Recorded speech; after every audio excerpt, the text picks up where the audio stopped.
¿Qué tal? Estamos en este ciclo de entrevistas de conclusión, esta vez con Ricardo Elorza, que es investigador y académico del Museo General Belgrano de Buenos Aires.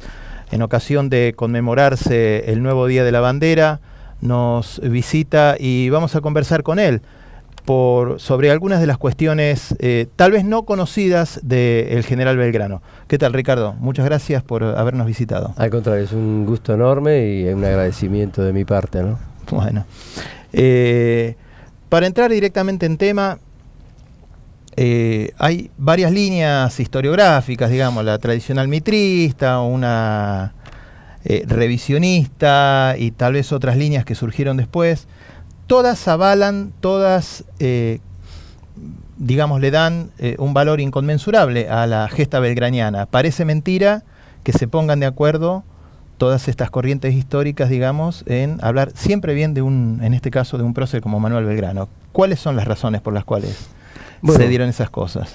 Yo creo que nosotros, además, a todo eso le agregamos, desde el año 2002, podría decir, algo que finalmente lo dejamos evidenciado en un libro que denominamos Manuel Belgrano, líder, ideólogo y combatiente de la revolución. Porque no se lo tenía en ese rol a Manuel Belgrano. Belgrano, si uno le pregunta sobre todo a los niños, que es en definitiva los que van a transmitir después, los niños, los jóvenes y los mayores también, lo identifican con la bandera. Y no es un hecho menor, pero en realidad la bandera es consecuencia de quién era Belgrano. Hay una pregunta que le hago siempre en todo tipo, ya sea en la universidad, en la escuela primaria, en la secundaria o ante investigadores, si alguno se preguntó alguna vez por qué Belgrano fue el creador de la bandera, por qué no fue otro. Y entonces ahí nos aparece esta verdad, que es que él fue el líder de la revolución. No hay una revolución que no tenga un líder, no hay una revolución que se precie de tal que no tenga una doctrina, ni tampoco hay revolución si no hay un movimiento revolucionario organizado. Y todos estos conceptos están resumidos en la figura de Manuel Belgrano, quien comenzó la revolución muchos años antes de 1810. Para nosotros Belgrano fue el iniciador de la revolución cuando se hace cargo del consulado de Buenos Aires en forma perpetua, o sea, era para todo el virreinato del Río de la Plata, 7 millones de kilómetros cuadrados, donde él va a crear las escuelas públicas, donde va a crear las escuelas para mujeres. Antes las mujeres no tenían escuela, la mujer estudiaba solamente aquella que su familia podía costear un maestro particular. Y Belgrano para nosotros comienza el mismo día, ya con ahí dentro de su mensaje inaugural del consulado, dice: no hay objeto más digno a la atención del hombre que la felicidad de sus semejantes. Hasta ese momento, el objeto más importante para cualquier hombre era la felicidad del rey. Y él ya ahí plantea la felicidad de sus semejantes. Y esto va a ser lo que a él le va a marcar la vida, o mejor dicho, es lo que va a él a tener siempre por delante en cada acto de su vida. ¿Qué fue lo que hizo que Belgrano deje de verse en el consulado, digamos, como casi padre de la revolución y tener estas cuestiones, digamos, que no están muy desarrolladas en la historiografía? Y tal vez se tenga una visión un tanto más endeble, un tanto más edulcorada, más licuada, digamos. ¿Qué es lo que pasó ahí? Claro, hasta el punto de decir que había algunas dudas que se planteaban intencionalmente, nadie se animó a dejarlo por escrito, porque claro, nunca hubo ninguna constancia de ello, en cuanto a esa debilidad de Belgrano, cuando en realidad él fue el líder de la revolución. Yo creo que uno de los factores pudo haber sido que Belgrano le deja su primer hijo, el hijo primogénito de Manuel Belgrano, es adoptado por Juan Manuel de Rosas.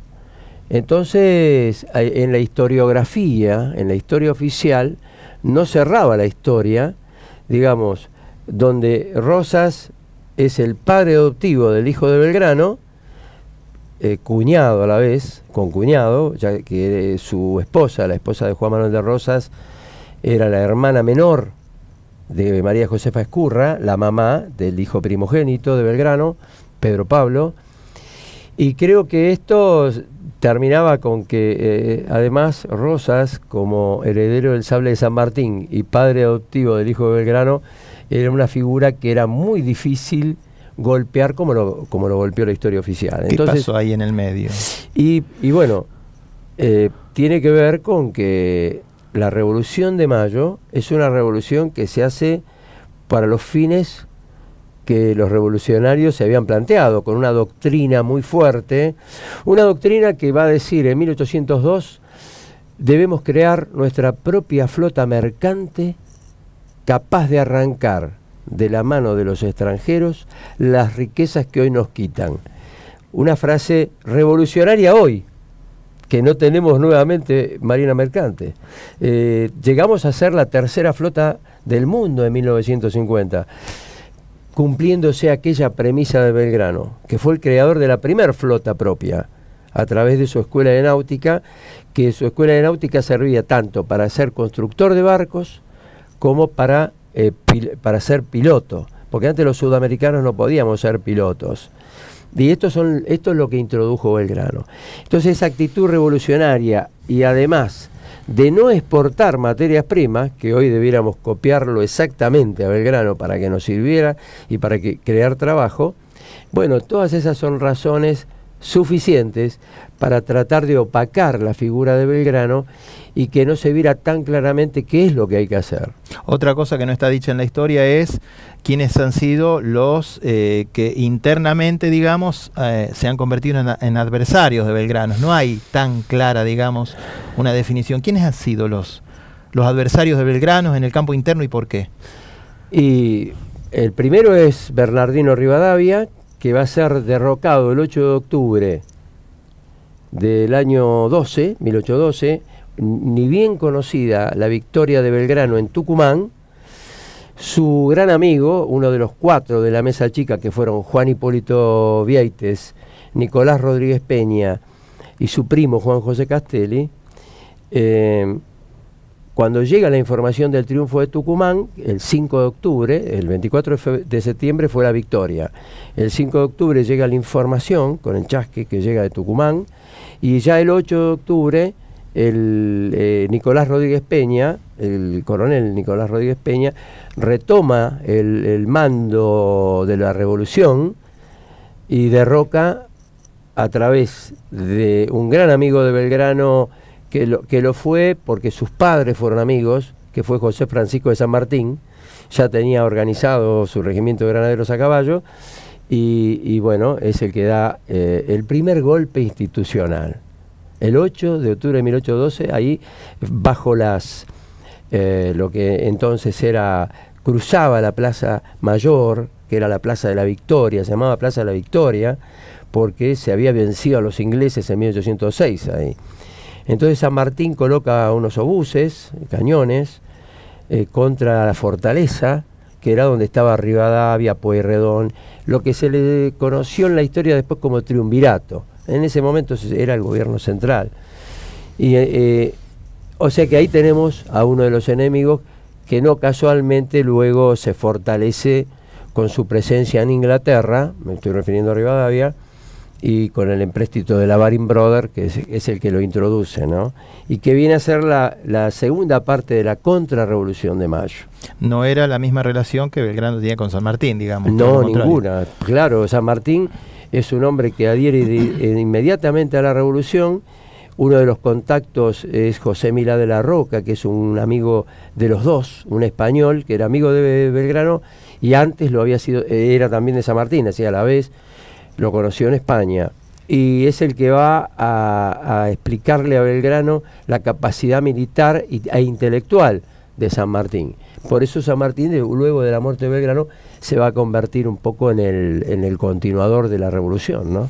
Hace algo menos de un año has publicado este libro, que lo mostramos, Manuel Belgrano, de Manuel Belgrano al Papa Francisco, así es, ¿no? Así es. ¿Qué pasa, que fue entonces? presentado, sí, que fue presentado hace muy poquito en Buenos Aires Con por el padre, sí. con el padre Pepe, sí. ¿Cómo fue esa experiencia? Bueno, con el padre Pepe Di Paola somos amigos de hace muchos años, pero hay una antigüedad mayor a través de otros amigos míos que trabajaron mucho con él en la Villa 21, en fin, toda su historia personal, sobre todo ligada al deporte. Víctor Lupo, que dentro de pocos días van a estar acá los dos, el día 26, presentando un libro sobre el deporte de Víctor Lupo, que lo va a hacer también el padre Pepe. Y bueno, a partir de nuestra relación con el padre Pepe, él comienza a asesorarme en muchos aspectos, y bueno, mutuamente fuimos fortaleciendo esta idea. De ahí surge este proyecto para el año 2020, que va a ser el bicentenario del paso a la inmortalidad de Manuel Belgrano, y donde hemos puesto una figura que es Manuel Belgrano, héroe de la fe, para ubicarlo en un lugar que sea más comprensible, más fácilmente comprensible, porque de alguna manera los argentinos sobrevolamos la idea de este Manuel Belgrano distinto, ¿no? De este Manuel Belgrano que hizo la revolución y que le llevó a 12.000 kilómetros recorrió Belgrano, a veces a 45 grados al sol, como suelo decir, y bajo tempestades, lluvias en la zona selvática, digamos, o en la zona del Itaibaté, en la zona de la laguna de Liberá, y en la selva misionera y paraguaya, o 20 grados bajo cero cuando se trasladó a través de los Andes y la Puna a Potosí, ¿no? A más de 4.000 metros de altura. Entonces, la idea es esa, un poco que se llegue a comprender, porque hay una carta muy interesante que puede sintetizar esta pregunta suya, porque el 20 de junio de 1811 llega una carta hablando sobre Belgrano por todos los oficiales que habían participado con él en el ejército auxiliar del Paraguay, de la provincia del Paraguay. Y entonces dicen ellos, la posteridad le costará creer los prodigios que ha logrado Manuel Belgrano en sus acciones, y esto es por la relación que él mantenía con todos sus subordinados. Tenía una relación con los subordinados y hacía lo mismo cuando iba pueblo por pueblo, ¿no? Recorriendo los caminos de la patria y explicando cuál era el sentido de la revolución, qué significaba esa libertad y esa independencia que él, para nuestra visión, concreta acá en Rosario. En realidad la independencia él formalmente la declara acá cuando dice: esta es la bandera que debemos defender de los enemigos interiores y exteriores, y la América del Sur será el templo de la libertad y de la independencia. Lo dice acá, a pocos metros de acá, ¿no? Sé que es una pregunta demasiado amplia y da lugar para conversar, si se quiere, un año, pero ¿qué pasó entre Belgrano y Francisco, digamos? ¿Cuál es esta línea, digamos, que va desde Belgrano hasta Francisco que está trazando en este libro? Si hay alguna forma de sintetizarlo. La forma de sintetizarlo es una suerte. Yo a veces lo asocio a una carrera de postas, ¿no? Donde se va dando el testimonio al que viene. En algunos casos son contemporáneos, como es el caso de Belgrano con San Martín. Después viene Juan Manuel de Rosas, que no por casualidad lo que comenté, cuando cumple 20 años el hijo de Belgrano le dice: tengo que decirte de quién sos el hijo.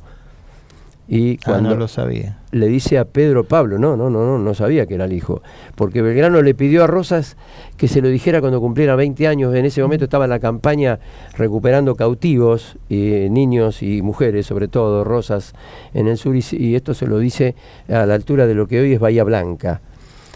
Ahí cumple 20 años, el 30 de julio de 1833.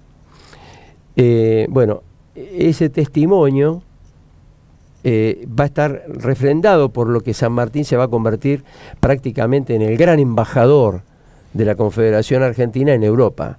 Hace un trabajo de inteligencia muy importante para evitar que vengan nuevas invasiones, ya no tanto españolas, sí inglesas, que querían tratar de ver si todo lo que habían perdido en 1807 podían recuperar algo. y San Martín se dedicó a disuadirlos, ¿no? Después de Rosas, vamos a tener en la caída de Rosas, en el año 1853, un hombre muy allegado a Juan Manuel de Rosas, Leandro Antonio Alem, padre de Leandro Alem, que se va a cambiar la N por la M, y precisamente porque su padre fue fusilado y luego expuesto como ahorcado durante 7 días en la Plaza de la Concepción, ahí en la zona de San Telmo, Constitución, en la ciudad de Buenos Aires. Y Alem va a ser el que tome las banderas, va a decir en un momento, debemos recuperar las banderas y las ideas de los revolucionarios de Mayo. Es Alem, en un periodo muy oscuro de la historia argentina, que va de 1880 a 1890 y pico, casi diría hasta 1916, que asume Juan Hipólito del Sagrado Corazón de Jesús Irigoyen, ¿no? Que es su sobrino. O sea, de Rosas a Alem vemos este testimonio a través del papá y de otros familiares, que para no extenderme lo dejamos con el papá, que es suficiente. Viene la Revolución del Parque del 90, luego la del 93, ustedes saben que en el 93 Alem asume como presidente de la Nación acá en Rosario, porque su representante acá era otro grande, ¿no? A fuerza de un gran barullo, digamos, que hubo.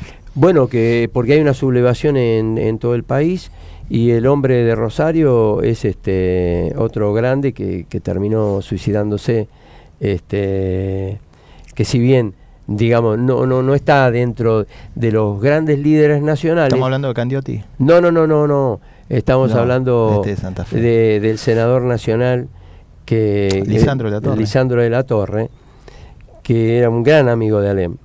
Por eso lo proclama presidente acá. Ah, sí, claro. Muy poquito, pero bueno, era una forma de mostrar la revolución. No nos olvidemos que todos estos hombres combatieron en la guerra de 1865 a 1870, o sea que era gente proclive a manejar armas, ¿no? Por eso a lo mejor hoy nos sorprende, pero en aquel momento no era tan así.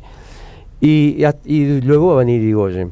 A la muerte de él, Irigoyen se va a abrir del 96 al 1905, va a estar prácticamente abierto de la política, casi 9 años, va a retornar, y cuando retorna vuelve a hacer otra revolución, en 1905, hasta que finalmente se dan las elecciones libres y sale presidente de la Nación. O sea que hay una continuidad del pensamiento nacional que luego va a adquirir Juan Domingo Perón como heredero político de Hipólito Yrigoyen. Y desde ahí hasta acá, bueno, de Francisco. Ahí, claro, no queda nada en el medio, digamos. Hay una gran cantidad, no es que no quede, hay una gran cantidad de hombres que pertenecen a estos movimientos, tanto al rosismo como a Alem, Irigoyen y a Perón. Están, digamos, hay un hilo que no están totalmente separados, sino por el contrario, tienen una unidad ideológica y doctrinaria, donde lo principal, por supuesto, en todos ellos hay un común denominador, que es la fe, y otra gran cosa muy importante que los une, que es su amor al pueblo, su mirada en los pobres. Por eso nosotros lo reflejamos hoy en el Papa Francisco, que sin duda es un líder mundial al que recurren todos los líderes del mundo. Sí, claro, así es ahora. El único lugar donde podemos discutir sobre el Papa Francisco es en la Argentina. En el resto del mundo no hay ninguna duda acerca de su figura colosal, ¿no? Realmente. Bueno, ¿cuál es la expectativa para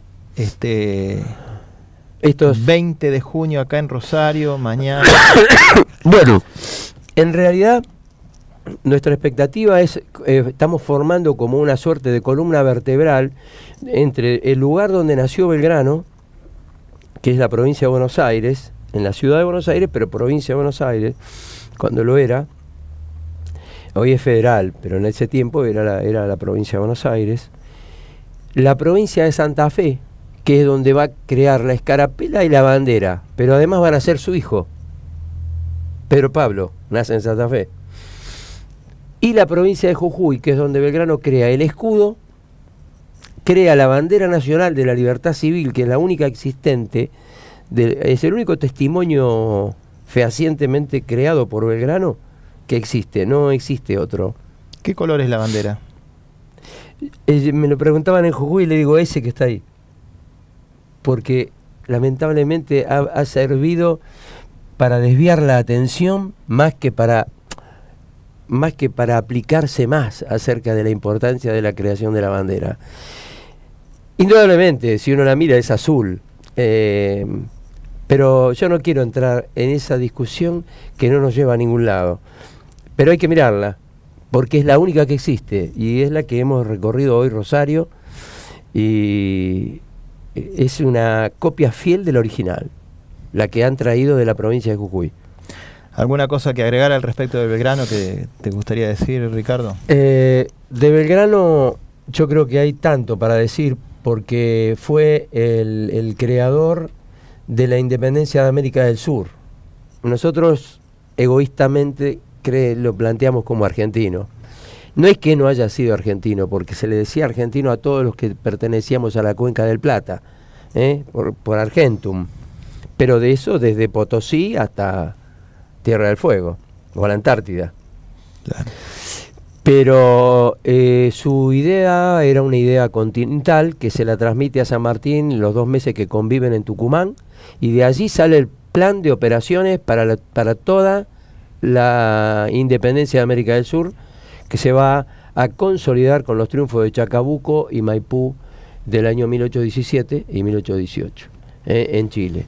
Y luego el resto es también parte de la guerra, pero la destrucción del poder realista realmente es Maipú, porque es cuando viene el ejército mejor pertrechado, uno de los más mejor equipados del mundo, y es vencido por San Martín en Maipú. Ricardo, muchísimas gracias por a ustedes. este aporte. Gracias a ustedes.